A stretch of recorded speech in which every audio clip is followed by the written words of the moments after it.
Hello everyone, చూస్తున్నారు కదా ఇవాల్టి మన రెసిపీ ఏంటో. ఇది చాలా మందికి ఫేవరెట్ రెసిపీ. మరి సింపుల్ అండ్ టేస్టీ ఈ ప్రాన్స్ ఫ్రైని ఎలా ప్రిపేర్ చేసుకోవాలో చూసేద్దామా. జనరల్గా ప్రాన్స్ అంటే చాలా మందికి ఇష్టం ఉంటుంది.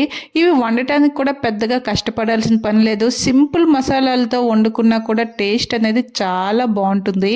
ఇక్కడైతే చాలా రోజుల తర్వాత రొయ్యలు మంచిగా మార్కెట్లో కనిపించాయి అని చెప్పి ఇలా 1 కేజీ రొయ్యలను అయితే ఇలా చేయించి తీసుకువచ్చారు.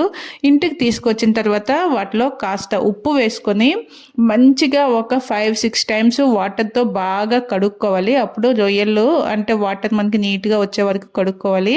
ఇలా కడుక్కున్న రొయ్యల్ని కొంచెం అంత ఉప్పు పసుపు వేసి ముందుగా ఎగరి పెట్టుకోవాలి. తర్వాత మనం కర్రీ చేసుకుంటే బాగుంటుంది.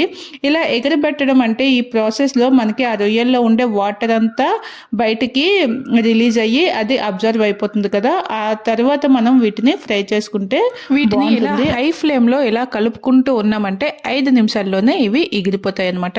ఇలా ఎగిరిపోయిన రొయ్యలన్నింటినీ కూడా సపరేట్గా ఒక ప్లేట్లోకి తీసుకోవాలి. తర్వాత ఇదే కడాయిలో మనం కర్రీ కోసం అవసరమైన ఆయిల్ని ఒక 4 టేబుల్ స్పూన్ల ఆయిల్ వేసుకోవాలి. మనం ముందుగా కట్ చేసి పెట్టుకున్న ఉల్లిపాయ ముక్కలు అలాగే పచ్చిమిరపకాయలని కూడా వేసి బాగా ఫ్రై చేసుకోవాలి. ఇవి కొంచెం ఫ్రై అయిన తర్వాత దీంట్లోనే 1 స్పూను అల్లం వెల్లుల్లి పేస్ట్ కూడా వేసి బాగా ఫ్రై చేసుకోవాలి. దీంట్లో కొంచెం కరివేపాకు కూడా వేసి ఫ్రై చేసుకుంటే ఫ్లేవర్ అనేది చాలా బాగుంటుంది. చూస్తున్నారు కదా, ఇలా అన్నీ ఫ్రై అయిన తర్వాత ఇక్కడ నేను ఉల్లిపాయల్ని 2 మీడియం సైజ్ ఉల్లిపాయల్ని ముక్కలుగా కట్ చేసుకున్నాను. అలాగే 1-2 మీడియం సైజ్ ఉల్లిపాయల్ని జస్ట్ కోర్స్గా మన చాపర్లో వేసుకొని చాప్ చేసుకోవచ్చు, లేదా మిక్సీ చేసుకున్నా ఎలా చేసుకున్నా. ఉల్లిపాయ పేస్ట్, ఇది పేస్ట్ అంటే మరీ ఎక్కువ మెత్తగా చేసేయకూడదు, కొంచెం కోర్స్గా ఉంటే బాగుంటుంది. చూసారా, చూపిస్తున్నాను ఇలా కోర్స్గా చేసుకుని 1 కప్పు ఉల్లిపాయ పేస్ట్ అనమాట.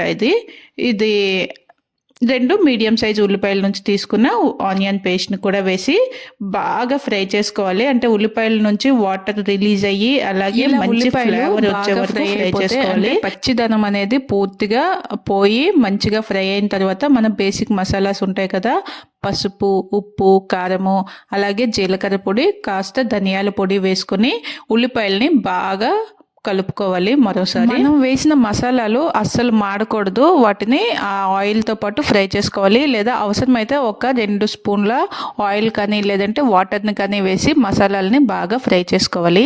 ఇలా మంచిగా ఫ్రై చేసుకున్న తర్వాత మనం ముందుగా ఎగరబెట్టుకున్న రొయ్యలు ఉంటాయి కదా, వాటిని ఇందులో వేసుకోవాలి. వాటితో పాటు ఇక్కడ రొయ్యలు ఫ్రై చేసుకునేటప్పుడు వాటితో ఇలా కాజుస్ ఉంటాయి కదా, జీడిపప్పులు, అవి కూడా మంచిగా వేయించుకొని ఈ రొయ్యలతో పాటు వేసుకుంటే కర్రీ టేస్ట్ అనేది నెక్స్ట్ లెవెల్లో ఉంటుంది. నేనైతే ఎప్పుడు రొయ్యల్ని ఫ్రై చేసుకున్నా వాటితో పాటు ఇలా కొన్ని జీడిపప్పులను అయితే వేయించుకొని వేసుకుంటాను. మీకు కూడా నచ్చుతుంది అనుకుంటే మీరు కూడా ఒకసారి ట్రై చేయండి. లేదంటే నార్మల్గా రొయ్యలు వేసి ఫ్రై చేసుకుంటే మనకి ఈ ప్రాన్స్ ఫ్రై అనేది రెడీ అయిపోతుంది. ఇది యాజ్ ఇట్ ఈజ్ రెస్టారెంట్ స్టైల్లో చాలా టేస్టీగా ఉంటుంది. ఇందులో మనం ఎటువంటి ఎక్స్ట్రా మసాలాస్ ఏమి యూస్ చేయకపోయినా టేస్ట్, ఫ్లేవర్ అన్నీ కూడా చాలా బాగుంటాయి. తప్పకుండా మీరు కూడా ట్రై చేయండి. అలాగే మీ ఫ్యామిలీ అండ్ ఫ్రెండ్స్కి ఈ వీడియోని షేర్ చేసి టేస్టీ రెసిపీ కోసం ఒక చిన్న లైక్ చేయడం మర్చిపోవద్దు.